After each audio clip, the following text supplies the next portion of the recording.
Hola amigos, ¿qué tal? Muy buenas tardes, buenas noches en el centro del país y en Centroamérica y Sudamérica, pues tengan ustedes muy buenas noches. Para la región en Baja California, pues buenas tardes. El día de hoy tenemos pues la grata compañía y la verdad nos sentimos muy halagados de que esté con nosotros el doctor Sergio Alcocer, que él es un investigador del Instituto de Ingeniería de la UNAM. Y bueno, ha tenido a bien y por eso estamos muy contentos en compartir con nosotros una charla que ya daremos en un ratito más el nombre, que es rehabilitación de edificios, que ese es el que le hemos puesto a esta presentación. Y bueno, pues sí, reconocerles siempre que en estos últimos meses han estado con nosotros ahí respaldándonos y estar pendiente de lo que nosotros estamos publicando. Pues bueno, yo no quiero hablar más por el momento. Si me permiten, le voy a ceder la palabra al ingeniero Marco Antonio Campoy para que él dé la bienvenida a nuestro invitado del día de hoy. Adelante, Inge Campoy. Muchas gracias, doctor Mario González Durán. Bueno, agradecerles la participación a los casi 120 internautas que nos acompañan. Saludos desde el Colegio de Ingenieros Civiles de Tijuana, aquí en la frontera. Buenas tardes, buenas noches y agradecerle de sobremanera a nuestro invitado de lujo, al doctor Sergio Alcocer, agradecerle su ponencia el día de hoy y la participación a nombre del colegio. Pues estamos complacidos con que nos dé esta charla que será de mucho agrado. Saludos a todos y estamos pendientes. Pues muchas gracias, ingeniero Campoy. Si me permiten, voy a leer la reseña, una breve reseña del doctor Sergio Alcocer. Doctor, sea usted bienvenido, como lo comentó el ingeniero Campoy. Le agradecemos por estar hoy con nosotros. Y bueno, si me permiten, audiencia, voy a comentar que el doctor Sergio Alcocer es investigador del Instituto de Ingeniería de la Universidad Nacional Autónoma de México, es profesor de tiempo parcial en la Universidad de Texas en San Antonio, en la UNAM. Fue secretario general, coordinador de innovación y desarrollo y director del Instituto de Ingeniería.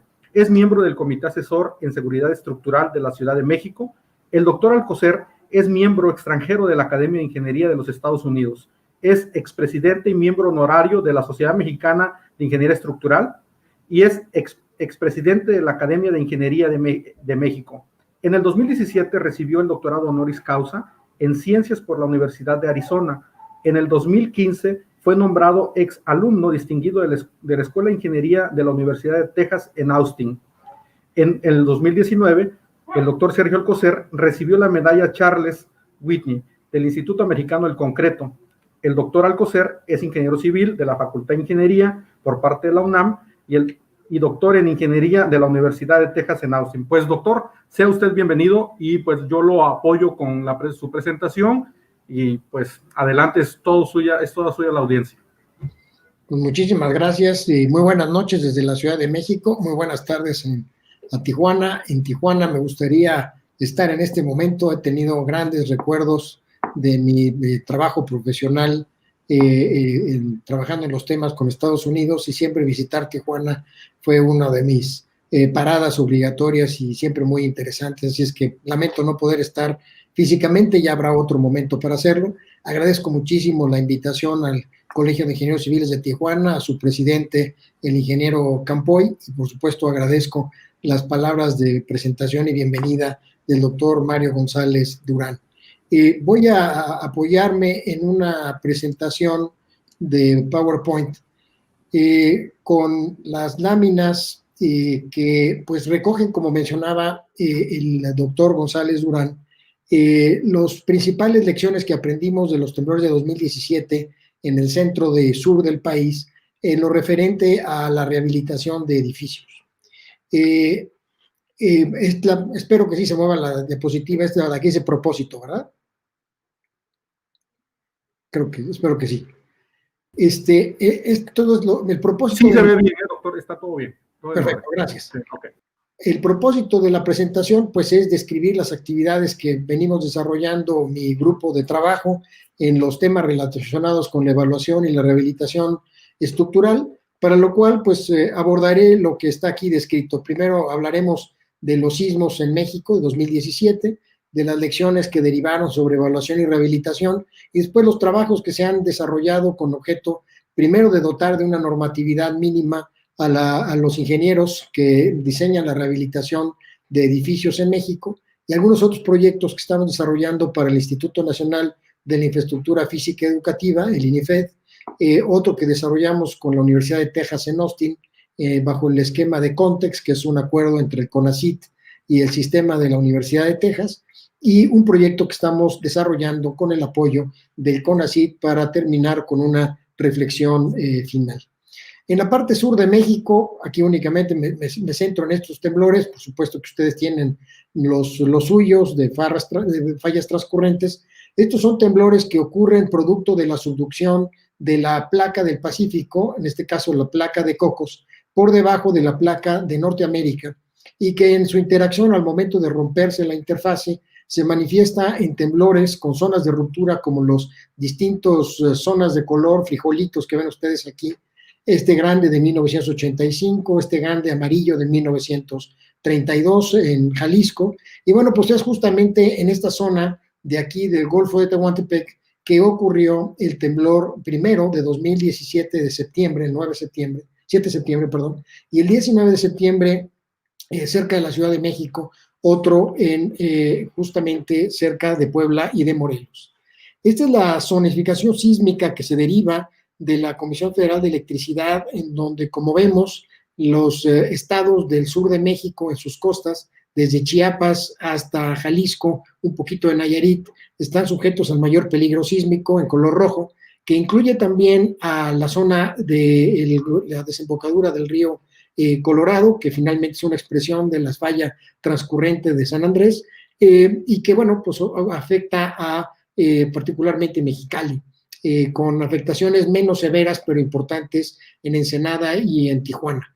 Como sabemos, México es una federación, no tiene un reglamento de construcción nacional, y esto debido a que el artículo 115 constitucional le da la facultad a los municipios, cerca de 2,450, para poder contar con su propio reglamento de construcciones.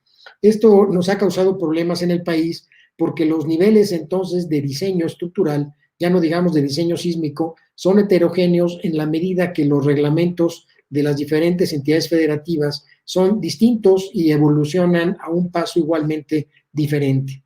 El 7 de septiembre tuvimos entonces el primero de los grandes temblores del 2017, un temblor de magnitud 8.2, cuyo tamaño es comparable al que tuvimos en 1932 frente a las costas de Jalisco. Es el temblor con mayor magnitud que se ha registrado ya con aparatos, no existían en 1932. Ocurrió cerca de la medianoche en el Golfo de Tehuantepec, afectando fundamentalmente a los estados de Chiapas y de Oaxaca, aunque con algunas afectaciones hacia Veracruz y algo en los estados de Puebla y de Morelos. Muy alejado de la Ciudad de México, 700 kilómetros, lo cual explica por qué el daño en la ciudad prácticamente fue nulo. Se registraron más de 25,000 réplicas después de este temblor, la más grande de ellas con magnitud 6.1. Días después, 12 días después, tuvimos el temblor de magnitud 7.1 en los estados o en la frontera de los estados de Puebla y de Morelos, como se aprecia aquí en su epicentro. Este es un temblor que ocurrió al mediodía, estábamos saliendo en muchos casos del simulacro que, como saben, año con año se realiza por el temblor de 1985, del 19 de septiembre, cuando ocurre el temblor, pensando muchos que era simplemente parte del propio ejercicio del simulacro, y no lo era. Era un sismo que ocurrió a 120 kilómetros de la Ciudad de México, con pocas réplicas, pero aquí sí con afectaciones muy importantes en edificaciones en la Ciudad de México. Los daños en general se concentraron en estructuras mal diseñadas, mal construidas, mal detalladas desde el punto de vista sísmico. Ejemplos de esto son las viviendas de adobe, las viviendas de mampostería simple, que predominan en los estados de Oaxaca, Chiapas, Veracruz, Puebla, y que pues están resueltos a base de muros de ladrillo, muros de adobe, o bien colados con tierra, muros de tapia que se denominan, y que no tienen ningún enlace entre ellos, ninguna conexión en forma de castillos o dalas. Y se presentaron pues un conjunto de daños como los que ven ustedes aquí, típicamente agrietamiento inclinado, agrietamiento vertical que eventualmente produjo la caída, el vaciamiento de estos muros hacia afuera. En contraste, aquellas viviendas bien construidas, bien diseñadas, como la de la izquierda, una vivienda de mampostería confinada, con sus castillos, con buenas dimensiones y buen refuerzo, o bien el de la derecha, con bloque de concreto igualmente confinado, tuvieron un comportamiento excelente, prácticamente sin daño, sin agrietamiento importante que reportar, quizás salvo aquellos casos en donde la estructuración era mala, en donde había ya de por sí algunas irregularidades en planta. Tuvimos que lamentar daños importantes en el patrimonio arquitectónico. Este es el caso de las iglesias. Vean ustedes en el lado izquierdo, iglesias de adobe, que pues igualmente tienen una alta vulnerabilidad debido a la baja resistencia y capacidad de formación que tiene el adobe. En el lado de la derecha ven un campanario de una iglesia y, como lo he mencionado en otras ocasiones, aquellos de ustedes que tengan duda de si existe o no el Espíritu Santo, pues sí algo hay de cierto de que sí existe y alguien está deteniendo ese campanario. En cuanto a los edificios de concreto reforzado, pues tuvimos un importante número de edificios dañados, lo vamos a ver en el caso de las escuelas, pero también lo vimos en edificios comerciales. Un colapso en la parte superior izquierda, en la zona de Oaxaca, daños en edificaciones de concreto también en el estado de Oaxaca, con refuerzo colocado, en el caso de la viga, por fuera del refuerzo de la columna, cosa que los reglamentos modernos de construcción no permitirían, sin ningún estribo o refuerzo transversal en el nudo que confine el concreto dentro del nudo, cosa que ahorita los reglamentos de construcción harían mucho énfasis, además de secciones pequeñas, concretos de no muy buena calidad.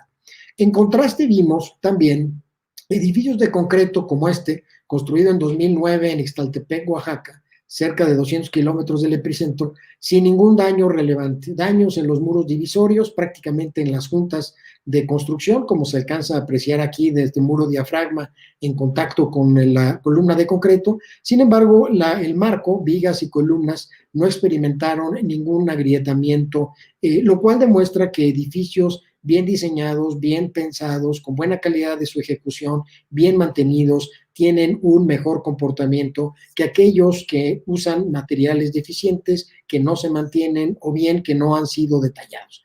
Lo importante en todo caso es que el diseño sísmico o el comportamiento sísmico es un conjunto de eslabones a lo largo de una cadena que inicia desde la planeación del proyecto, desde la configuración estructural del mismo, buscando que no haya irregularidades, buscando que no haya asimetrías, buscando sistemas constructivos robustos en términos de su comportamiento, y culminan con una adecuada operación y un adecuado mantenimiento.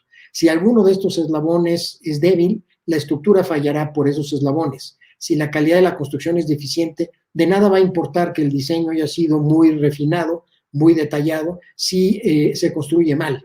O bien, de nada va a servir si, aunque se haga una buena construcción, el diseño es un diseño pobre o no se han cuidado los detalles de los estribos, etc. Vimos daños muy importantes en términos de escuelas. Más de 12,000 escuelas sufrieron daños de diversas magnitudes, lo cual obligó a un esfuerzo importante del gobierno federal para la rehabilitación de las escuelas públicas. Este es el caso de edificios en los estados de Morelos, Oaxaca y en la Ciudad de México, en donde vean ustedes cómo son daños en columnas por cortante, daños en muros igualmente por cortante, que se explican por la interacción de los muros parapeto en la parte inferior de las ventanas, que lejos de haberse separado de las columnas, se construyeron contra las columnas y obligaron a que las columnas se deformaran lateralmente en una altura menor que la que estaba supuesta en el diseño. Lo mismo ocurre en esta fotografía de la Ciudad de México. Un ejemplo, de Oaxaca en medio, es algo similar, pero en estructura metálica. Este tipo de daño también lo vimos en edificios de salud, el caso de clínicas como esta en Juchitán, que eventualmente tuvo que demolerse y construirse un nuevo hospital. El 19 de septiembre nos llamó la atención por el colapso de 38 edificios, de los cuales, salvo uno, todos fueron construidos antes del temblor de 1985. Es decir, ya contaban de suyo con una serie de vulnerabilidades, como el caso de pisos suaves y débiles, irregularidades en planta y en elevación, algunos edificios en esquina que se deformaron por torsión durante los sismos, resueltos con losas planas, que sabemos que es un sistema poco apto para resistir los sismos, particularmente cuando no se hacen acompañar de muros de concreto o bien elementos de contraventeo, golpeteo entre los edificios, y un tema que fue recurrente observar en la Ciudad de México fue la falta de mantenimiento de muchos de estos edificios, que contribuyó a su colapso o a su daño de manera significativa. Algunas fotografías son de daños, es esta, de losas planas, en donde de nuevo tuvimos un mal desempeño. Vean ustedes la fotografía de la derecha, columnas muy pequeñas, de 30 por 30 a lo sumo, que cargaban una losa plana, algunas veces sobrecargada, pero sobre todo con una estructuración poco apta para resistir los sismos por su extremada flexibilidad lateral. Edificios que perdieron en la planta baja y consecuentemente daños en todo el edificio, como este ejemplo, una foto antes, una foto después, en donde la planta baja estaba resuelta igualmente por un sistema base de marcos o de losas planas, y que terminaron fallando. Golpeteo de edificios, el caso de aquí de un edificio bajito del lado izquierdo que golpea a la mitad de la columna al edificio más alto. Ese daño en la columna eventualmente se traduce en el colapso de todo ese entrepiso y con el daño consecuente en el edificio. Edificios en esquina, esta foto del lado izquierdo es una foto en donde yo la tomo, yo la hice, estoy parado en la esquina, hacia la esquina del edificio. El edificio sentía que se había venido hacia mí, digamos, tomando la fotografía. Un edificio a base de losas planas, igualmente, que tenía las dos fachadas, no de las calles, sino cerrada en la parte posterior, completamente rellenas de muros de mampostería. Algo similar ocurrió con el edificio de la derecha, un edificio que ya se había dañado en el temblor del 85, que se medio rehabilitó y que se volvió a dañar. Este edificio ya se demolió a insistencia de los vecinos. Un edificio que llamó la atención es la escuela Repsamen, una escuela privada que en el temblor del 85 no experimentó daños importantes, de hecho no sufrió ningún daño, y ahora sufrió el colapso que provocó el fallecimiento de 26 personas, 19 niños, 7 adultos, y que realmente la falla fue por el uso de sistemas no dúctiles, como son losas planas, además con una resistencia lateral insuficiente.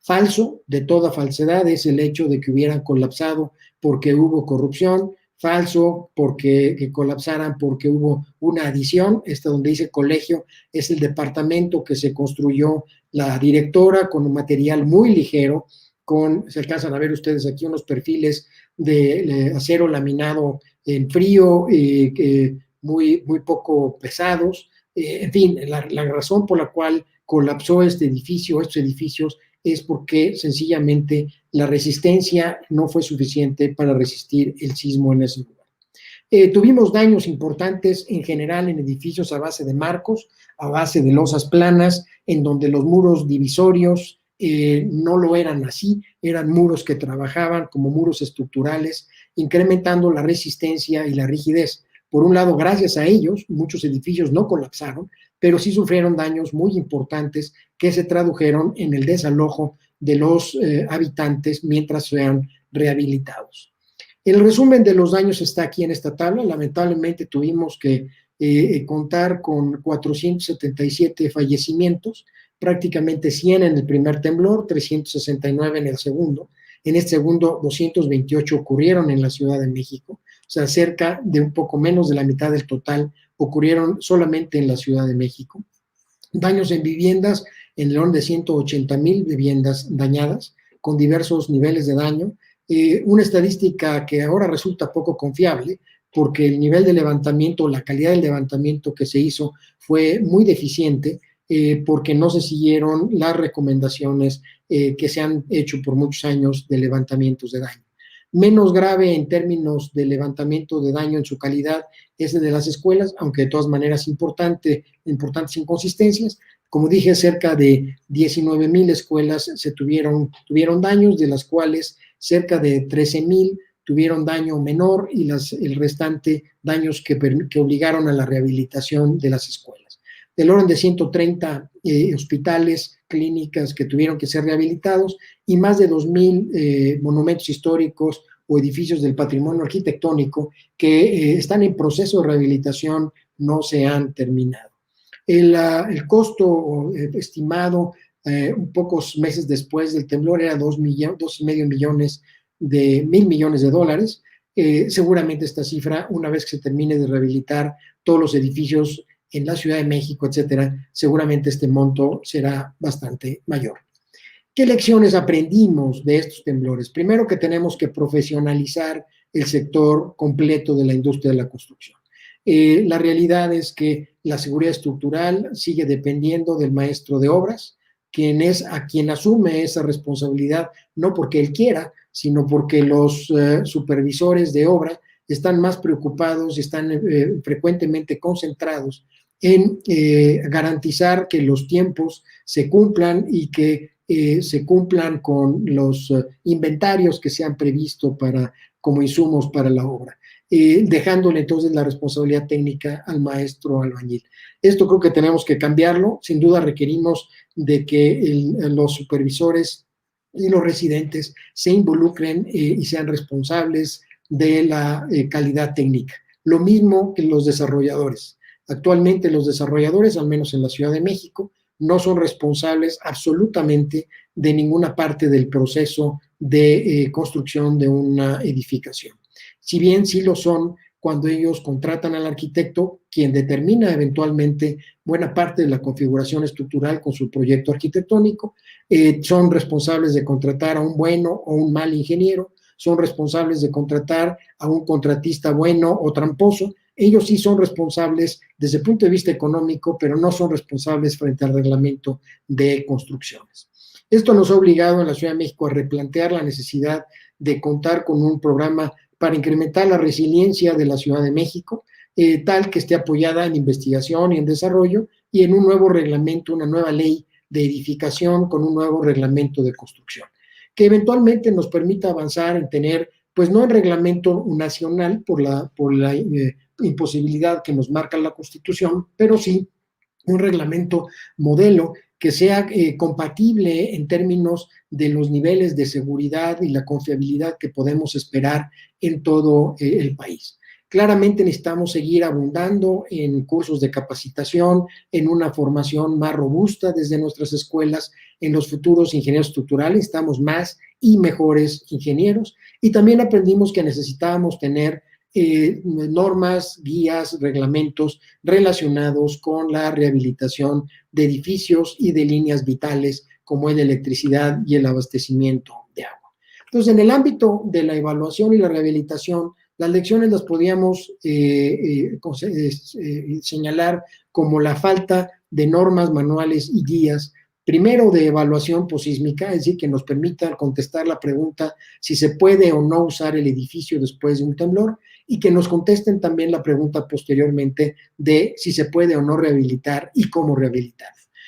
Para ello, entonces, hemos venido trabajando, como lo mencioné en un inicio, con el Instituto Nacional de la Infraestructura Física Educativa para hacerlo concerniente para las escuelas, con el sistema Context, con la CITES, Universidad de Texas, para entender la rehabilitación de edificios en la Ciudad de México, y con el CONACYT en un proyecto de 3 años sobre resiliencia sísmica.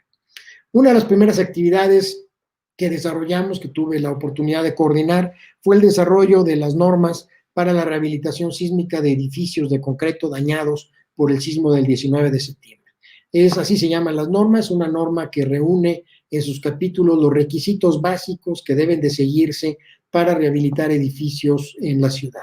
Es un documento que se publicó el 4 de diciembre, es decir, 2 meses, poquito más de 2 meses y medio después de la ocurrencia del sismo.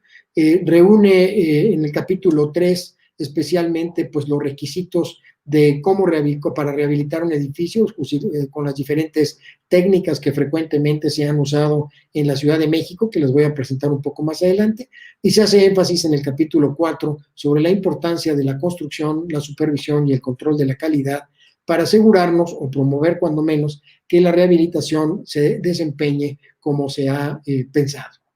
El segundo proyecto en los que hemos trabajado ha sido apoyado por el Banco Mundial y para el INIFED, estudiando el comportamiento de las escuelas en el temblor del 7 de septiembre, que es el mapa que ven ustedes arriba, y en el mapa del 19 de septiembre abajo. Ven ustedes que hay una dispersión muy importante de puntos rojos que representan edificios con daños severos, puntos amarillos que representan moderados y verdes que representan daños ligeros. Uno supondría que la mayoría de los puntos anaranjados rojos estarían cercanos al epicentro y que conforme se alejara los daños serían mucho menores, pues tenemos el caso de daños importantes hacia el centro del estado de Chiapas, en este caso, hacia el norte en el estado de Veracruz, producto por un lado de efectos locales, efectos de sitio en esos espacios, en esos lugares, y por otro lado también por el hecho de que se cuentan con prototipos antiguos con un mal estado de mantenimiento. Algo que también aprendimos de nuestra base de datos, que tenemos cerca de 12,000 edificios, es que el 40% de ellos corresponden a edificios que le llamamos atípicos, que fueron autoconstruidos. Son su mayoría edificios en los estados de Puebla y de Morelos, que por alguna razón a lo largo del tiempo se estimuló para que los padres de familia construyeran las escuelas. Nosotros hemos mantenido, y más frente al interés ahora del gobierno federal, de que los padres de familia construyan las escuelas, que esto es un gravísimo error. Los padres de familia, salvo contadas excepciones, no tienen experiencia construyendo escuelas. Las escuelas requieren de un control de calidad mucho más estricto que cualquier otro tipo de construcción y tiene que ser diseñado, construido, supervisado por profesionales y no únicamente por padres de familia. El desempeño de nuestras escuelas fue muy dependiente, como lo he dicho, de su mantenimiento. Vean ustedes aquí daños previos que ya tenían estas edificaciones, estas escuelas, de corrosión, pérdida del recubrimientos escasos, corrosión en sistemas de piso, en losas, que el sismo exacerbó. Debo decir que no en todos los casos estos daños produjeron el daño final del sismo, si fuera en una columna sí, no así en el caso de una losa, pero bueno, sí fue obvio que el daño se aumentó, se exacerbó producto del sismo. Vean ustedes el caso de esta barda, en donde no tiene refuerzo transversal las columnas, el refuerzo vertical está muy corroído, en algunos casos prácticamente desapareció, como esta pequeña mancha café que ven ustedes en esta suerte de viga Dala, pues en realidad es una sección residual del refuerzo longitudinal de ese elemento de concreto. Son estructuras a las cuales no se les ha dado un adecuado mantenimiento y que finalmente pues contribuyen a un mal comportamiento en general de la estructura. Hicimos un estudio para tratar de entender cuál era el comportamiento esperado de estas escuelas, para lo cual analizamos escuelas como la que ven ustedes aquí fotografiada, que es una estructura de mampostería de un solo piso, y la sometimos a carga lateral creciente para poder obtener su curva de comportamiento, que es esta curva gris que ven ustedes aquí, ya sea en la dirección X o en la dirección Y. La idealizamos con la curva negra y la comparamos con diferentes demandas de punto de vista reglamentario, utilizando espectros parecidos a los de la Comisión Federal de Electricidad que tiene el propio INIFED. En color verde, vean ustedes que son los espectros en zonas D y en la zona D, como sería la zona de Tijuana, bueno, más bien en este caso Mexicali, en este caso la zona costera de Oaxaca y Chiapas, y la zona C con colores azules. En donde corta la curva es donde uno esperaría que se mantenga o se mantenga el comportamiento, y con línea café, en este caso, limitamos el comportamiento para que hacia la izquierda cualquier punto que cruzara nos indicaría un comportamiento prácticamente sin daño del edificio escolar, de modo que se pueda ocupar inmediatamente. Cualquier punto que cruce hacia la derecha, como es este rectángulo que tenemos acá, nos estaría indicando que el comportamiento sería menos favorable, con mayor daño, lo cual probablemente haría que la escuela no se pudiese ocupar inmediatamente. Es el caso, por ejemplo, de la zona C, terreno 3, donde el terreno 3 es el suelo blando. Estudiamos entonces diferentes técnicas de rehabilitación. Este es el caso de una de ellas que se estaba aplicando en la Escuela Secundaria General Charis Castro en Juchitán, que es la colocación de mallas de alambre soldado recubiertas con mortero, y la utilizamos para estudiar el comportamiento de escuelas con esta técnica de rehabilitación.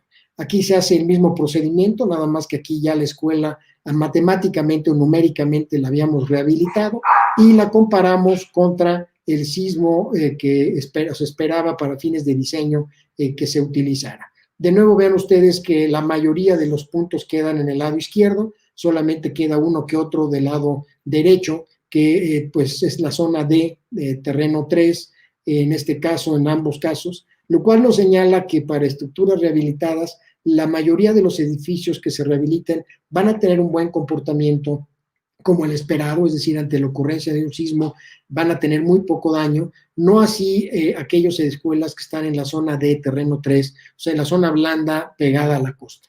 Para estos casos, la rehabilitación propuesta tiene que ser revisada, tiene que ser mejorada con objeto de que tenga un mejor comportamiento.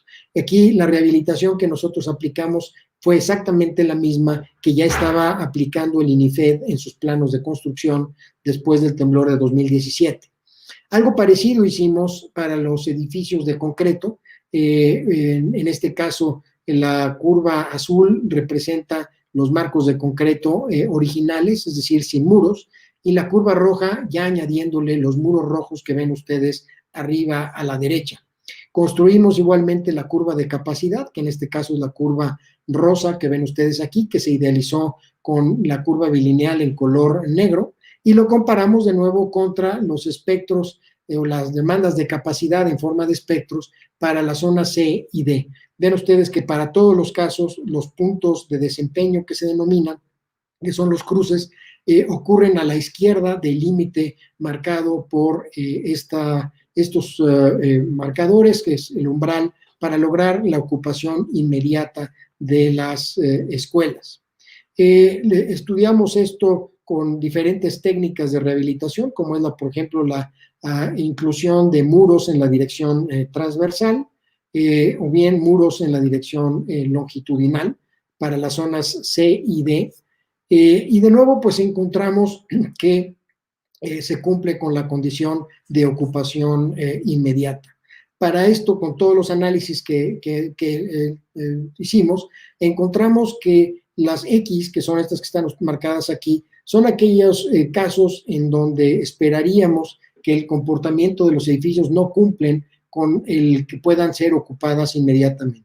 Como dije, ocupado inmediatamente significa que la escuela experimente muy pocos daños que no afecten el comportamiento estructural, que no disminuyan su resistencia ni su rigidez, tal que entonces se pueda utilizar el edificio de manera inmediata.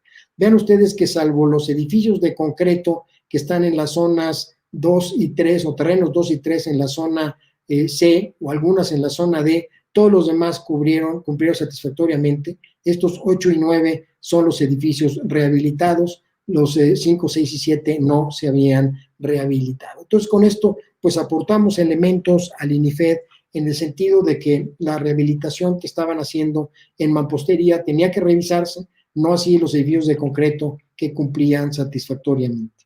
Actualmente seguimos trabajando con el INIFED en documentar el proceso de rehabilitación y reconstrucción y refinando la modelación de nuestras escuelas.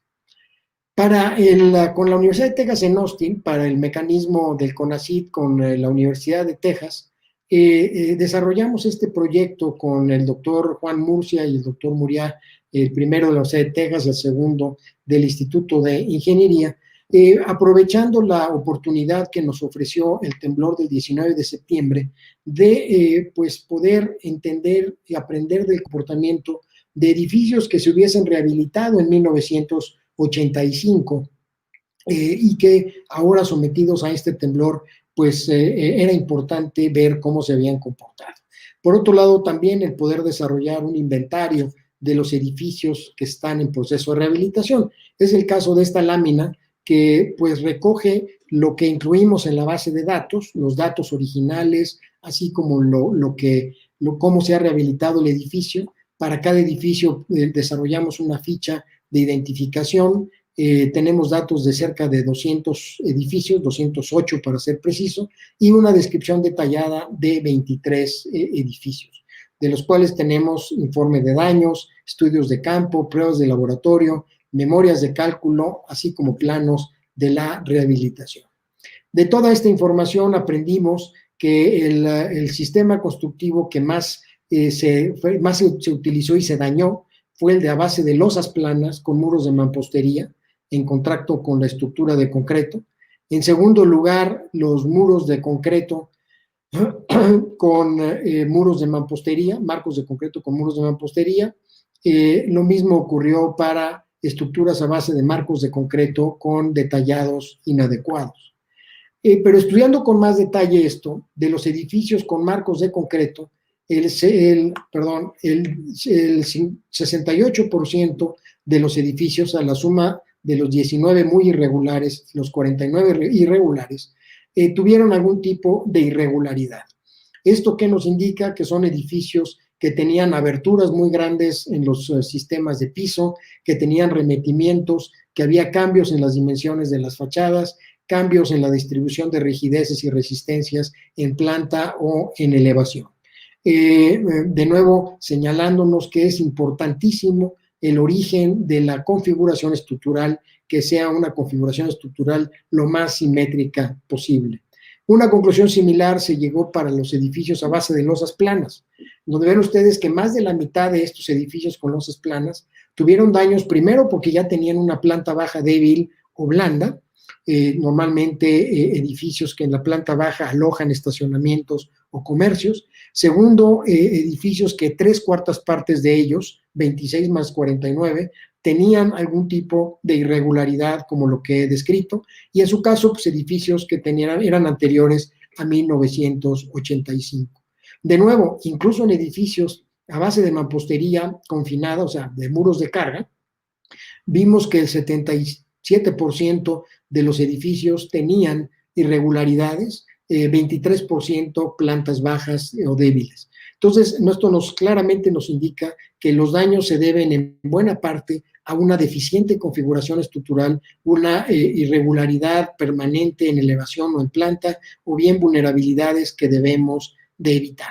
Aquí están los daños en términos de su nivel. Vean ustedes que tuvimos 40% de edificios con algún tipo de inclinación o con asentamientos diferenciales, y debido a la propia estructuración, pues daños en muros divisorios prácticamente en 2/3 partes, en acabados prácticamente en 3/4 partes, en fachadas en un 60% y en cubos de elevación de escaleras o de iluminación en un 40%.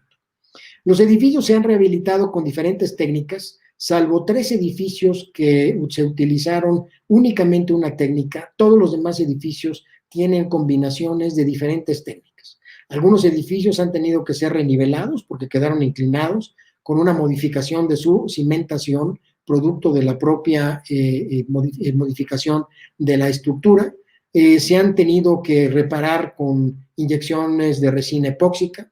Los principales métodos son las barras anaranjadas, con encamisados de concreto en columnas, encamisados de muros de mampostería mediante morteros, la adición de contraventeos, adición de muros de concreto, con algunos otros sistemas como son encamisados metálicos a base de ángulos y soleras, o bien con placas, encamisados de compuestos poliméricos reforzados con fibras de carbono. En algunas veces se han añadido vigas o se han sustituido muros en mampostería, y en muy pocos casos se han utilizado disipadores hasta ahorita, hasta la fecha que nosotros habíamos hecho este estudio. Para cada una de las técnicas logramos identificar las distintas variables que con más recurrencia se presentaron y que vimos en los planos de construcción, de la rehabilitación, en las memorias de cálculo y en algunos casos, como son estas fotografías, en visitas de campo. Vean ustedes que hay una variación importante entre el tipo de mortero que se utiliza o bien el tipo de malla, la manera en cómo se ancla la malla, etcétera. Todo esto lo que hemos hecho es documentarlo, por un lado, porque queremos ver las deficiencias que hay en la aplicación en el campo de las recomendaciones que existen, y por otro lado, poder aprender de si existen algunas variables, algunas soluciones que valgan la pena estudiarlas experimentalmente en el laboratorio. Este es el caso de la adición de muros, que como dije es una de las técnicas que se usó mucho, esto con objeto de incrementar la rigidez lateral, controlar los desplazamientos laterales, y por otro lado, incrementar la propia resistencia lateral del edificio para poder satisfacer los requisitos del reglamento actual de 2017 y sus normas que se deben de utilizar. Vean ustedes que hay variaciones, por ejemplo, en cuanto a cómo se construyeron estos muros. Pudieron haber sido continuos, donde el refuerzo se pasó en toda la altura del muro, como esta fotografía, la segunda fotografía. Pudieron haber sido discontinuos, es decir, en donde únicamente se rellenan las crujías. Algunas veces los muros fueron concéntricos, es decir, en el eje, concéntricos con respecto al eje del marco, o excéntricos, cuando los espacios permitieron la posibilidad de poderlos construir desde fuera. Se utilizaron concretos con diferentes resistencias de la compresión, desde 120 hasta 300 kilos por centímetro cuadrado, con espesores varios del concreto. Entonces, bueno, perdón, estos son milímetros, desde 120 a 300 milímetros, perdonen ustedes, en donde ven ustedes que la mayoría de ellos tienen del orden de 20 centímetros de espesor. Aquí sí, en términos de resistencias, desde 25 hasta 40 megapascales, en fin, para cada una de estas técnicas hemos documentado todas estas variaciones. Lo mismo lo tenemos para los encamisados de concreto, de columnas y de vigas, donde vean ustedes que normalmente el espesor varía entre 50 milímetros y 150 milímetros. 50 milímetros, 5 centímetros, es francamente un espesor muy pequeño para poder lograr pues adecuados encamisados de concreto. Más bien espera uno que varíe entre los 100 milímetros, 150 milímetros, pero no llegar a los 50 milímetros. En el mismo sentido, hemos documentado el encamisado a base de celosías de acero. Este es un encamisado que depende en su comportamiento, al menos los pocos experimentos que hemos visto en México y que estamos trabajando en bases de datos de otros experimentos en nivel internacional, de la unión entre la columna original y la celosía que se está añadiendo. En la fotografía de la izquierda alcanzan ustedes a apreciar con color un poco más claro, un gris clarito, justamente el mortero que se colocó entre los ángulos y las soleras y la columna original.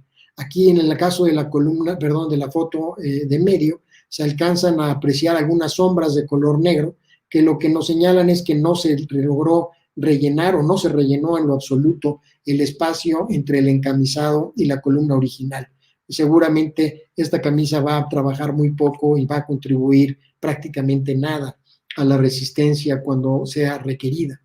Se utilizaron contraventeos, de nuevo, igual que los muros, para controlar desplazamientos laterales, incrementar la rigidez y la resistencia. Es el caso de las plantas bajas en plantas bajas flexibles o débiles, en donde los contraventeos se conectaron a columnas de acero existentes o bien encamisadas de concreto, como se alcanzan a ver en las otras figuras. Punto importante, la conexión precisamente del contraventeo a la estructura de concreto, a veces bien resueltas con pernos y con rellenos de mortero, a veces únicamente resueltas con barras de refuerzo ahogadas en el concreto y soldadas a las placas sin que hubiese ningún medio de conexión entre la placa y la estructura de concreto más que esas barras. Y queda la duda de qué tan flexible es esa conexión. Si esa conexión es flexible, pues la estructura de concreto, que de por sí es deficiente, se va a deformar antes de que el propio contraventeo pueda trabajar. Entonces, muchos detalles de conexiones que vimos que no son del todo bien resueltos. Vimos a la inyección de resinas como una técnica, no como final, salvo un solo caso. En todos los demás se utilizó como complemento de otras técnicas de reparación, en este caso utilizando resinas epóxicas. Como resultado de esta experiencia, le preparamos al gobierno de la Ciudad de México, a través de la Secretaría de Obras y Servicios, una guía técnica para la rehabilitación sísmica de edificios escolares. En esta guía, que tiene 9 capítulos, pues se incluyen los requisitos que son complementarios a las normas de diseño de concreto, acero, mampostería, para poder hacer el diseño adecuado, análisis, diseño, construcción y supervisión de rehabilitación de escuelas. Si bien está pensado para escuelas, la realidad es que se puede utilizar para cualquier edificio. El orden de los capítulos es el orden en el que se sigue el proceso de diseño de una rehabilitación, es decir, cuáles son las cargas, factores de carga y factores de resistencia, cómo se hace el análisis estructural y cómo se evalúa la estructura, el diseño en general, en particular ya de cada una, de las técnicas de rehabilitación, y algunas consideraciones de durabilidad, construcción y aseguramiento de calidad. El capítulo más amplio de estos es el capítulo 6, que tiene 16 secciones a su vez, que todas ellas referidas a diferentes técnicas de rehabilitación.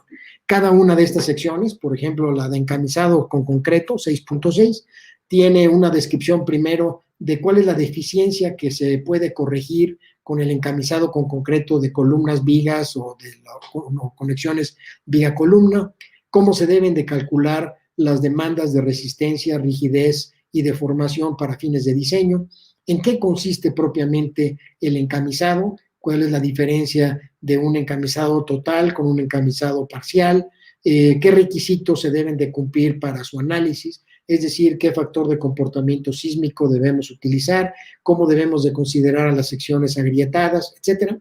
Requisitos de diseño, cómo se diseña por cortante, por flexión un encamisado, cómo se diseña la unión entre los materiales nuevo y el existente. Requisitos de construcción, qué cuidados debemos de prestar para que se construyan adecuadamente, y lo mismo, qué requisitos se deben de cumplir en la supervisión y el aseguramiento de la calidad para que su construcción sea satisfactoria. En esta guía hemos incluido figuras como la que ven ustedes aquí. Es el caso de encamisados parciales a base de bandas de fibras de carbono, en donde esto nos permite con estas figuras ilustrar las ecuaciones y poder mejor interpretar las ecuaciones de diseño que ahí están incluidas. Hemos hecho este mismo trabajo, pero ahora extendiéndolo para todo el país, para el INIFED. El INIFED espero que lo publique en próximas semanas. Será una guía de rehabilitación sísmica de la infraestructura física educativa, pero como digo, con extensión a todo el país.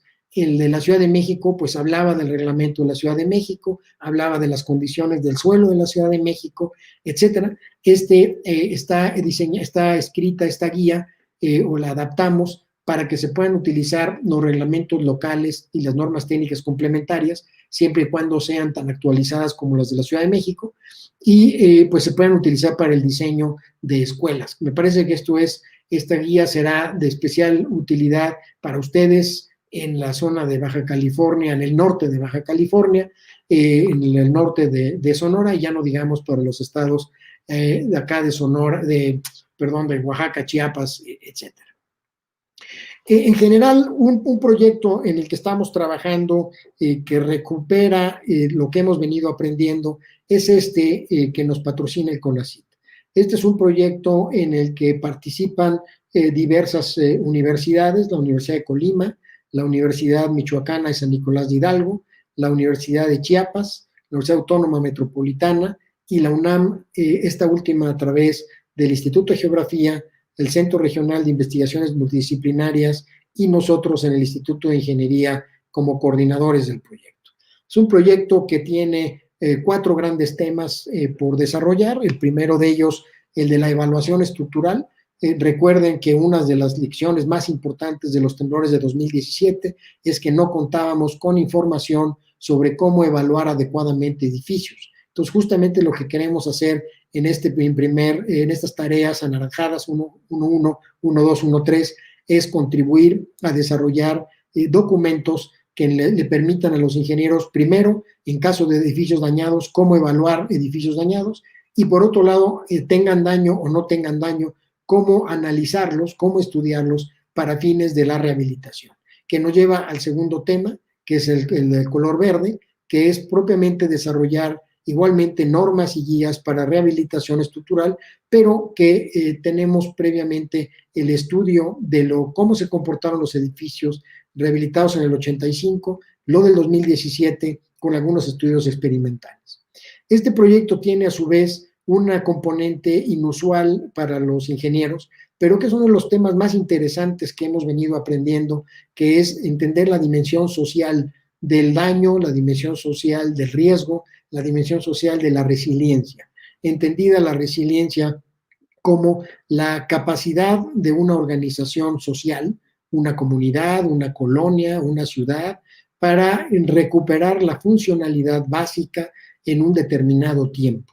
Lo que nos interesa es entender cuál es el nivel de daño esperado y aceptable para una comunidad en Oaxaca, contra una en Chiapas, contra Morelos, contra Ciudad de México, y quizá nos interesaría ver la manera de poder extender esto en Sonora y, por supuesto, en Baja California Sur.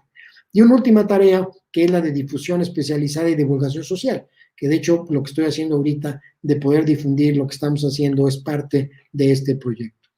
Nos interesa contribuir a tener en el país manuales con comentarios y ejemplos de aplicación de las guías con metodologías específicas que a su vez tengan normas de observancia obligatoria que nos permita, pues como el caso de las escuelas, tener unas normas de evaluación posísmica que estén apoyadas en metodologías robustas y que finalmente nos lleven a que todas las escuelas del país, cuando venga un temblor, se tengan que evaluar de la misma manera, no tengamos inconsistencias y consecuentemente tengamos una capacidad de respuesta más ordenada y más robusta. Estamos trabajando en este proyecto en el desarrollo de modelos numéricos y determinación de propiedades dinámicas de edificios. Hemos medido varios edificios en sus propiedades dinámicas con vibración ambiental, de tal manera que estos edificios los estudiemos con modelos numéricos refinados que nos permitan eventualmente calibrar requisitos de diseño. Nos estamos apoyando en drones y en inteligencia artificial. Debo decir, estos drones nos llegaron justo a finales de marzo, todos están guardados, no los hemos podido utilizar por la pandemia. Hemos trabajado ya en el diseño y en la elaboración de unas primeras normas técnicas complementarias para la evaluación y rehabilitación estructural de edificios existentes. Estos incluyen requisitos mínimos que se deben de cumplir para los edificios. Es, digamos, la evolución de las normas que les presenté que tuvimos que hacer, que se publicaron el 4 de diciembre de 2017. Bueno, pues esta es la evolución ya incorporando conceptos para todo tipo de edificios, no únicamente de concreto. Manuel Jara y Jorge Aguilar, colegas de la Universidad de Michoacana y de Chiapas, están estudiando los edificios que se rehabilitaron en el temblor de 1985, por ejemplo, este edificio a base de losas planas con muros de cortante que experimentaron daños en columnas y muros y que se rehabilitaron añadiendo muros, y están siendo estudiados bajo el temblor de 2017 para poder contrastar cómo se comportaron de lo que observamos contra lo que pudimos calcular.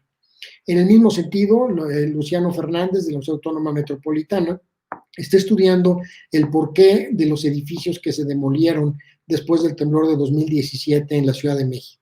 En esta gráfica que ven ustedes aquí tienen diferentes atributos o razones por los cuales se demolieron los edificios, ya sea que la estructura se separó de la cimentación, tuvieron asentamientos diferenciales, estaban inclinados, con daños en elementos estructurales o no estructurales, torsión, planta baja débil y losa plana.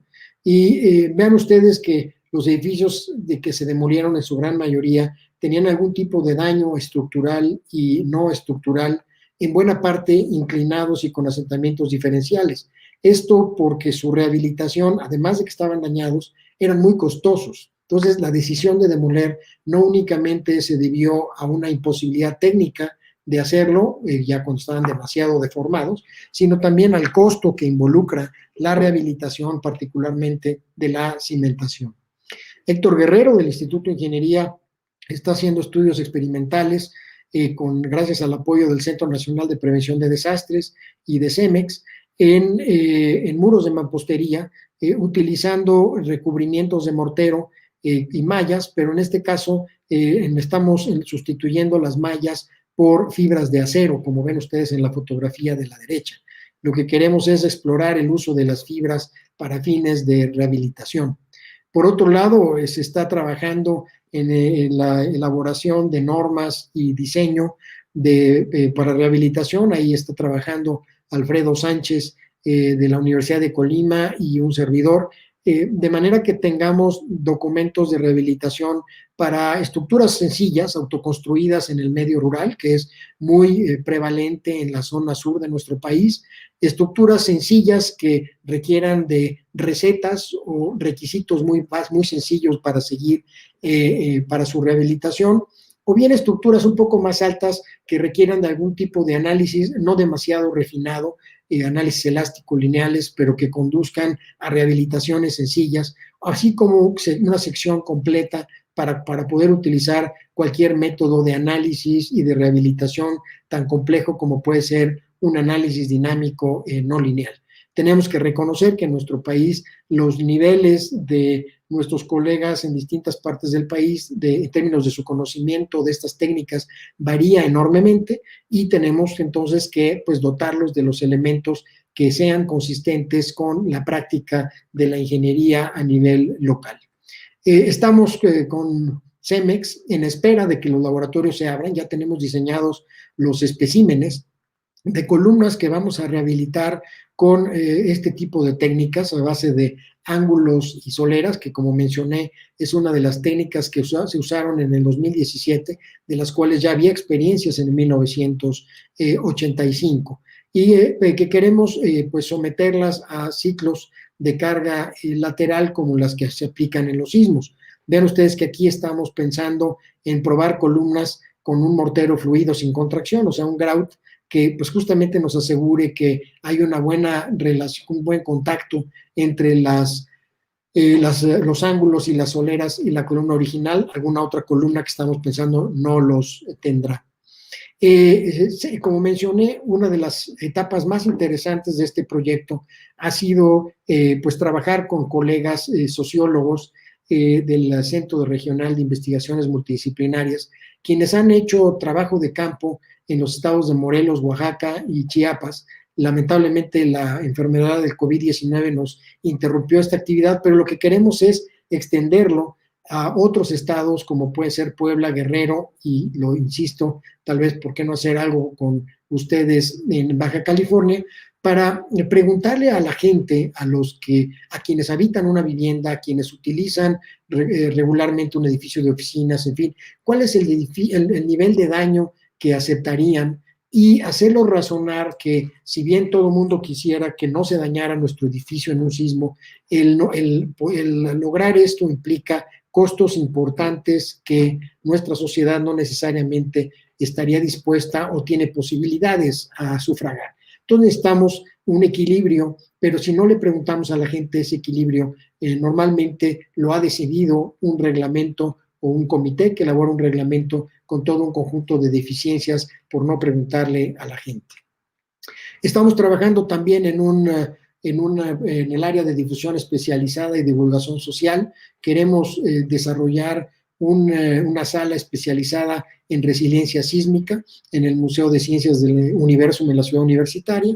Tenemos un sitio web que ahorita les voy a dar los datos para que nos visiten. Es interactivo y nos interesa que nos realimenten, participamos en redes sociales y demás. Y un tema que nos hace, que queremos trabajar, apenas estamos desarrollando las primeras ideas, es el poder contar con videos de buenas prácticas, así como también videos con las consecuencias de errores o malas prácticas de construcción. Que sean videos diferenciados. No será lo mismo un video para un diseñador que un video para un albañil, o un video para un residente, para un sobrestante. Para ellos necesitamos desarrollar videos cortos, de mucho impacto, que les haga ver que el trabajo que ellos hacen es verdaderamente muy importante y que su trabajo impacta a la seguridad estructural, impacta a la resiliencia, y debemos de buscar que en este trabajo se privilegie a la prevención, destacando la importancia del mantenimiento. Pocas veces nos hacen énfasis en el mantenimiento, quienes rentamos o somos propietarios de un departamento, de una casa, pues no nos entregan un manual de cómo debemos rehabilitar nuestro edificio o nuestra casa, nuestro departamento. No nos dicen que tenemos que impermeabilizar cada tiempo, no nos dicen que tenemos que mantener las juntas constructivas libres de cualquier obstáculo, libres de cualquier basura, etcétera, y nos enteramos de que esto tiene impacto en el comportamiento cuando ocurre justamente un gran sismo, un gran viento, qué sé yo.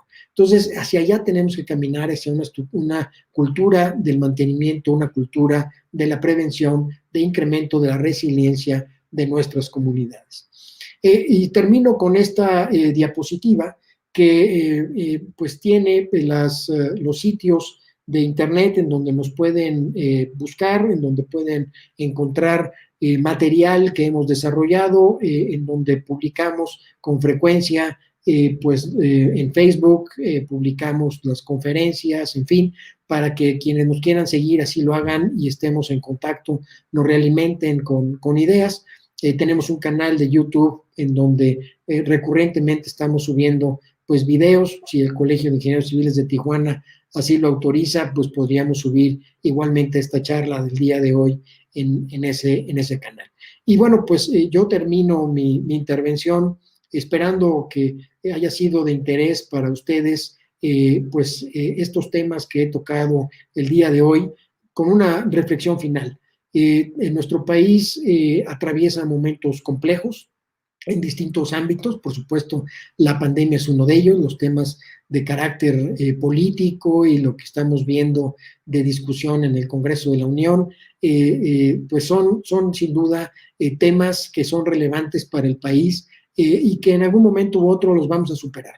Pero lo que sí es muy claro es que tenemos que estar preparados ante la ocurrencia de un sismo. En cualquier momento podemos sufrir un sismo, ustedes en el norte del país, nosotros acá en la zona centro del país, y sin importar lo que pase con la pandemia, sin importar lo que pase en el tema político, económico, si no estamos preparados, vamos a tener consecuencias muy importantes. Como ingenieros tenemos la responsabilidad ante la sociedad de trabajar para que la sociedad sea segura. Si hay deficiencias, hay que denunciarlas, hay que señalar que tenemos deficiencias en hospitales, en escuelas, en puentes, etcétera, y hay que generar una conciencia de que se puede rehabilitar la infraestructura, que se puede rehabilitar los edificios antes de que ocurran los daños, de que podemos, mediante esquemas preventivos, reforzarlos para que en caso de un sismo tengan un adecuado comportamiento y el impacto en términos de vidas, en términos de pérdida de la funcionalidad de un edificio, de una infraestructura, en términos económicos, de materiales, se minimicen lo más posible. Entonces, si alguna lección se puede derivar de mi plática, es que tenemos a través de estas guías que hemos venido desarrollando elementos para seguir trabajando en el reforzamiento, en medidas preventivas para todo tipo de infraestructura y que pues debemos de trabajar de manera unida, de manera coordinada, para que aquellos espacios, aquellas lagunas de conocimiento, pues las podamos llenar. Hay evidencia que nuestros amigos del norte, los americanos, han trabajado de manera muy sistemática, los neozelandeses, los japoneses, hemos aprendido de ellos como ellos aprenden de nosotros, pues este es un fenómeno sísmico que afecta, como ustedes saben, a la frontera, no es privativo del estado de Baja California, pues así es que hay que trabajar de manera coordinada para incrementar la resiliencia y finalmente mejorar la seguridad de nuestras comunidades. Y con esto pues termino y agradezco de nuevo al Colegio de Ingenieros Civiles de Tijuana la invitación para estar con ustedes este día. Muchas gracias. Pues muchas gracias, doctor. Hemos tenido cerca de 700 visitantes a esta charla. Le agradecemos mucho por su presentación y creo que a nombre del Colegio de Ingenieros Civiles estaríamos dispuestos a brindar soporte, doctor, a todas las invitaciones que ha hecho a lo largo de su plática. Y como lo decía al inicio, usted será siempre bienvenido a esta ciudad, al Colegio de Ingenieros Civiles, es su casa, y así nos gustaría que lo viera usted. Me gustaría dos comentarios que han hecho los invitados, no sé si pudiera apoyarnos nada más para darnos su opinión. La primera es, ¿dónde pueden acceder los compañeros para obtener las guías, doctor? Han estado preguntando mucho. Mire, yo les puedo mandar la guía, no la liga, lo debía haber anotado, pero la página de internet del Instituto para la Seguridad de las Construcciones de la Ciudad de México, hay un apartado de lineamientos para escuelas, y ahí hay una liga de la guía. La guía fue la primera versión, la de la Ciudad de México. La guía nueva, que es la del INIFED, que ya es para aplicación nacional, ya se la entregamos al INIFED y estamos en espera de algunos trámites administrativos para que el INIFED la dé a conocer. Entonces es así, pues no, todavía estamos en espera de que se pueda obtener la liga, pero de la primera guía de escuelas de la Ciudad de México está en esta página del Instituto para Seguridad de las Construcciones. Muy bien, doctor. Pues bueno, hubo muchos compañeros visitantes de fuera de México, les agradecemos, como siempre, de Perú, de Ecuador, de Colombia y de muchos otros países. Les agradecemos mucho por esa sintonía. Y un comentario del ingeniero Insunza, y comenta: estimado doctor Alcocer, he escuchado mucho del concepto de qué nivel de daño está dispuesto a aceptar un propietario en función del incremento de costo. La respuesta es ningún daño. ¿Es eso costoso? En realidad no. He revisado costos con respecto a incrementos de capacidad y con un 2% de incremento de costo. Se duplica la capacidad de resistencia sísmica, lo cual es insignificante con el beneficio. Saludos, no sé si guste comentar algo más en ese sentido. Yo creo que es un comentario justamente en el sentido que queremos documentar. Existe la impresión cuando se elaboran los reglamentos de construcción que debemos de aceptar daño y que el daño debemos de ser capaces de explicárselo a la sociedad, tal que si ocurre un sismo de magnitud moderada, intensidad moderada, mejor dicho, este edificio no debe de representar daño estructural importante, sí daño no estructural reparable, y por supuesto el edificio debe de permanecer en pie. Esa explicación a mí en personal me tocó dárselo a varios dueños de edificios en el temblor de 2017. Y cuando uno le explica a un dueño de un departamento que tiene todos sus muros divisorios destrozados, que se cayeron sobre sus vajillas, que perdieron buena parte del contenido de sus departamentos, y les dice uno que el edificio se comportó bien, pues la cara que uno ve, el gesto, el comentario, es claro que no es una explicación suficiente. La sociedad además se ha vuelto una sociedad más exigente, afortunadamente. En el temblor de 1985, la gente en general estaba satisfecha, aunque tuviera daño su edificio, con el hecho de que este no hubiera colapsado. Y esto sencillamente porque el daño fue tan amplio en la zona centro de la ciudad que el vecino que uno tenía había colapsado en su edificio, tenía fallecidos, por supuesto. Entonces, el hecho de que un edificio, aun cuando hubiese tenido daños, no hubiera colapsado y no hubiera heridos o muertos, pues era prácticamente una bendición. En el caso de 2017, las cosas cambiaron. Primero, porque no hubo tantos colapsos. Segundo, hubo mucho daño de carácter no estructural, pero además daño en una zona de la ciudad en donde viven personas de cierta edad ya no en condiciones de trabajar. Entonces, familias que perdieron todos sus ahorros por tener que rehabilitar ahora su edificio. Entonces, ya la explicación no se resuelve tan sencillo como lo que dije. Y por eso me parece que es muy importante comentar lo que dije el ingeniero Insunza, a quien también le mando un saludo, de poder entender el equilibrio entre el incremento de la capacidad estructural y el costo que conlleva, y sobre todo no viéndolo como una inversión en primer momento, sino haciendo el análisis a lo largo del ciclo de vida de ese proyecto. O sea, ese edificio que estamos construyendo tendrá una vida útil de 50 años, y la pregunta es cuánto nos va a costar a lo largo de esos 50 años el edificio, y cuánto nos costaría construir este edificio con mejores técnicas, con una mayor capacidad estructural, tal que si ocurre un sismo a lo largo de su vida útil, su reparación sea muy sencilla, sea una reparación, por ejemplo, a base de inyectar resinas epóxicas en elementos de concreto, que es una reparación que se hace en unas cuantas horas, no es invasiva, no requiere desalojarse el edificio, etcétera, etcétera, versus un diseño que conlleva más daño y que eventualmente implica desalojar el edificio, retirar los muros dañados, construir nuevos muros, como lo que acabo de mencionar. Entonces, eso necesitamos documentar cuánto cuesta. Tenemos idea gruesa de lo que cuesta la rehabilitación. Algo que estamos trabajando, no lo mencioné, pero en la parte de escuelas y en el otro proyecto del CONACYT, es en documentar cuánto cuesta por metro cuadrado la rehabilitación de un edificio a base de adición de muros de concreto o bien de, no sé, encamisados de acero, en donde no nada más incorporemos el costo de la rehabilitación, sino el costo del diseño, el tiempo de ejecución del diseño, el tiempo de ejecución de la rehabilitación, y finalmente el incremento en costo que va a tener con nuevos acabados, etcétera, etcétera, que a veces se nos olvida y tienen un costo muy importante. Ya no digamos la recimentación. Entonces, todo esto hay que estudiarlo de una manera integral y hacia eso estamos trabajando, y pues bienvenido a la colaboración. Muchas gracias, doctor.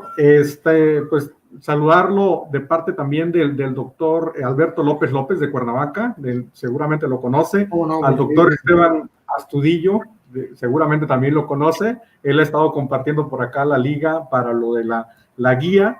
Y bueno, el 99% le agradecen por la contribución que está haciendo usted a México con este tipo de trabajos, y la verdad creo que no terminaríamos en leer cada uno de esos mensajes. La verdad, lo único que les puedo decir de nuestra parte, muchas gracias por seguir la presentación y agradecerle por lo tanto a usted, doctor. Y hay un comentario aquí que yo creo que también va en ese sentido. Si me permite, ya no quiero hacer más preguntas para no distraerlo más, doctor. Es del ingeniero José Luis Bauperti. Dice: profesor Alcocer, gusto en saludarlo. Hay un tema que es recurrente en nuestras comunidades y se refiere al costo de las rehabilitaciones o adecuaciones sismorresistentes. La mayoría de la gente no está en capacidad de afrontar un proyecto de tal magnitud y terminan por recurrir a soluciones empíricas, fáciles. Sus propiedades pasan a ser una bomba de tiempo. Me gustaría su opinión al respecto. Muchas gracias por su excelente exposición, José Luis. Pues muchas gracias. Yo creo que es una pregunta de lo más relevante porque toma un punto muy significativo. Por ahí mencionaba Paco García Álvarez, el anterior presidente del SMIE, que quizá el tema de la rehabilitación no tiene tanto reto desde el punto de vista técnico como lo tiene desde el punto de vista social. Y creo que tiene razón en parte. El que uno se enfrenta a rehabilitar su edificio cuando pues, sus ahorros los había destinado para poder vivir si uno era ya un jubilado, y ahora que desembolsar todo, endeudarse, volver a trabajar y demás, pues crea un problema social. Ya no digamos si uno tiene una vivienda que autoconstruyó con las deficiencias que uno no sabe que existen, porque uno autoconstruye, no es experto arquitecto o ingeniero, y después se da cuenta de que su vivienda tiene daños irreparables y es necesario sustituirlo. Entonces, por esto es tan importante que logremos dimensionar la percepción que tiene en la sociedad, y que esta percepción sea recogida en los reglamentos de construcción y en las normas. de una manera implícita con los métodos de diseño y de construcción, y por eso tenemos que distinguir sistemas de rehabilitación que sean muy amables y sencillos para la rehabilitación de estructuras cero complejas, como son estructuras de 1 o 2 pisos a base de muros de carga, para que se puedan implantar aún en esquemas de autoconstrucción, con suficientes, digamos, mecanismos de aseguramiento de que con una mano de obra bastante estándar se puedan rehabilitar. Voy al caso de la colocación de mallas de alambre soldado en muros de concreto, en donde si especificamos que se puedan fijar con clavos a cada 45 centímetros, a 3 cuadros, si la tiene 15 centímetros de módulo a la malla, y le recubrimos la malla con 2-3 centímetros, y hacemos todo eso en todos los muros importantes, digamos muros de más de 2 metros de longitud, probablemente la estructura no le va a pasar nada en un próximo temblor. Ese tipo de soluciones son las que tenemos que incluir. Debemos buscar que se conozcan en el medio de la construcción informal a través de casas de materiales.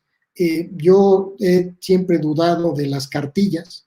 La Sociedad Mexicana de Ingeniería Estructural, y me da muchísimo gusto que el doctor Esteban Astudillo esté escuchando la plática. Él ha iniciado una interesante iniciativa de poder convertir cartillas en apps que la gente pueda consultar en su teléfono inteligente y que de una manera pues muy rápida y casi de recetas pueda uno rehabilitar viviendas. No es esto pensado, por supuesto, para edificios o escuelas o hospitales, son cosas distintas.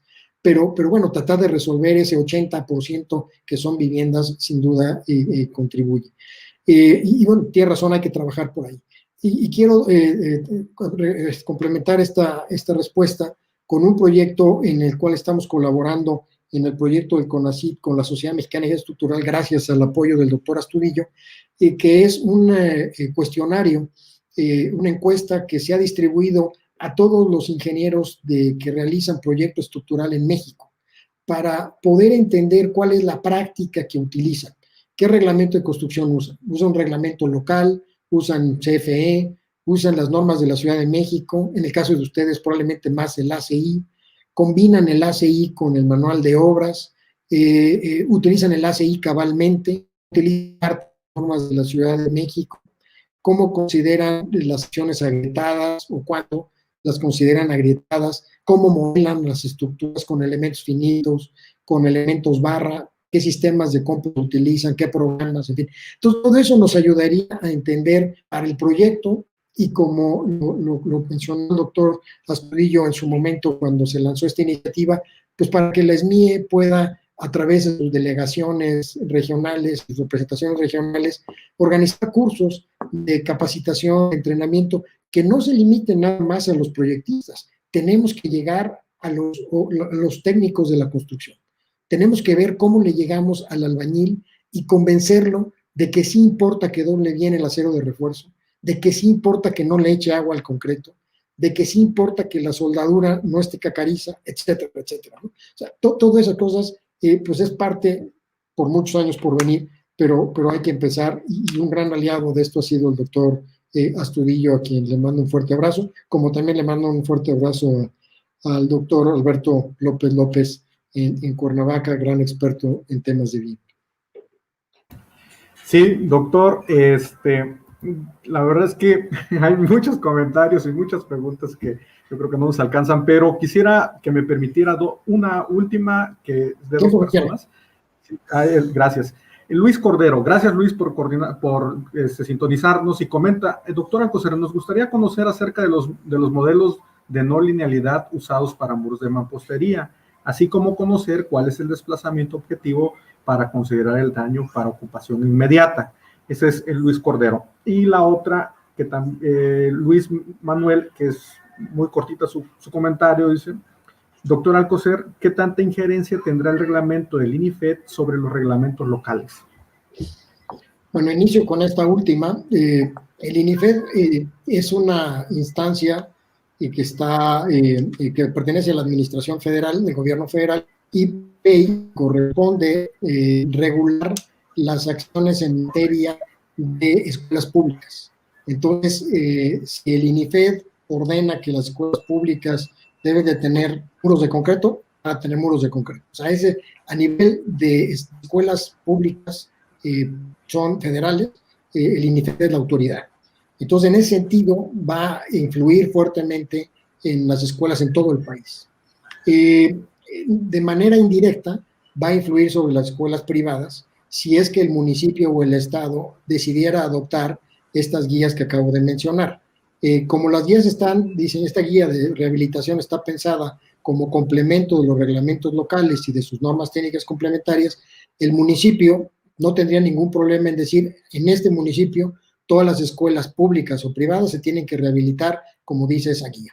Y la guía está escrita de manera que se pueda utilizar así.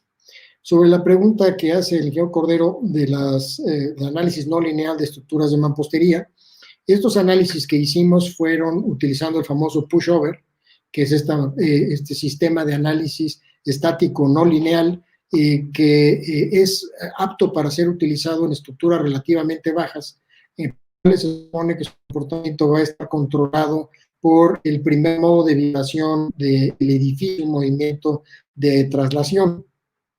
Para ello, se modela la estructura de tal manera que donde se supone que se puede plastificar, digamos con unas vigas, se determinan las curvas de comportamiento local de articulaciones plásticas de flexión o de corte y se somete entonces a este desplazamiento lateral.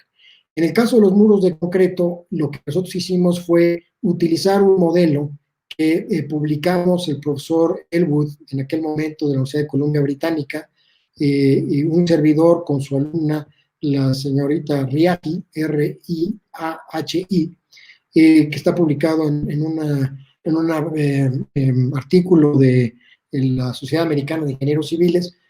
Justamente es un modelo de desempeño de mampostería confinada. Tiene ciertas limitantes, lo desarrollamos a partir de los experimentos que en aquel momento teníamos disponible. Habrá que revisar ese modelo y ver si sigue siendo aplicable. Entonces, utilizamos ese modelo para justamente diseñar esta articulación por cortante y con una modificación de que la resistencia la multiplicamos por un 30%, la incrementamos en un 30%, reconociendo que la resistencia medida en laboratorio es del 30% de la que se calcula. Entonces, con ese modelo de comportamiento hicimos los análisis no lineales que aquí presentamos. Muy bien, doctor. Hay un compañero, Marco Antonio Vidal Estrada, que él comenta que ha rehabilitado varios edificios en la Ciudad de México y que, bueno, está dispuesto a compartir sus experiencias. Bueno, usted ya puso ahí sus medios de comunicación, seguramente él se contactará con usted. Encantado. No sé si gusta comentar algo ahí.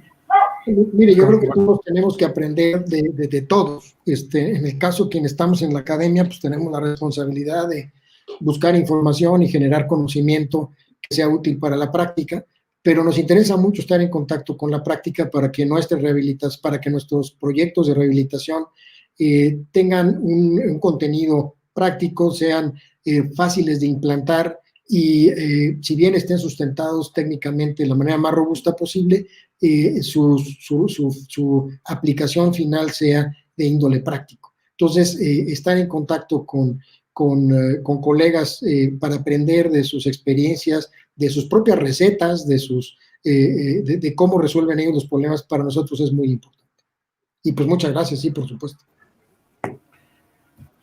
Pues muchas gracias, doctor. Ya, como le comentaba, hay muchos comentarios en agradecimiento por toda esa labor que ha hecho usted durante todos estos años, ¿no? de profesión y de academia. Y bueno, yo lo que quiero es agradecerle finalmente por todo la disponibilidad que tiene nosotros desde que lo hemos contactado, y a nombre del Colegio de Ingenieros Civiles de Tijuana, agradecerle por este espacio. Y bueno, a mí me gustaría solicitarle un favor, que si me permite despedirme y dar alguna información extra, y si no se desconecte, doctor, un segundito y estoy con usted. ¿Le parece bien? No hay problema. Muchas gracias. Gracias a todos los que nos escucharon el día de hoy. Y si son de tan lejos como Colombia y Ecuador, bueno, pues con mayor razón un fuerte abrazo allá y abrazo a todos los tijuanenses. Muchas gracias, doctor. Yo finalmente, para no hacer esperar más al doctor, les agradezco mucho que siempre estén pendientes de estos webinars, de estas charlas con exponentes de primer orden, y pues de todos los compañeros que nos han visitado de otros países, pues gracias, un abrazo a todos, e invitarlos también para que nos sintonicen. Las próximas semanas estará con nosotros el próximo lunes el doctor Mario Rodríguez del Instituto de Ingeniería de la UNAM, el doctor Roberto Arroyo Matus de la Universidad Autónoma de Guerrero, el doctor Mario Ordaz también del Instituto de Ingeniería de la UNAM estará con nosotros, José Pérez Gavilán estará con nosotros el 3 de noviembre, el maestro Raúl Yan estará también por acá con nosotros. Doctor Alberto López, gracias por sintonizarnos. Doctor Astudillo, gracias por sintonizarnos, de la Sociedad Mexicana de Ingeniería Estructural. Un abrazo a todos, amigos, cuídense mucho, un abrazo, y nos seguimos viendo en la próxima charla. Que estén bien y que tengan muy buena noche.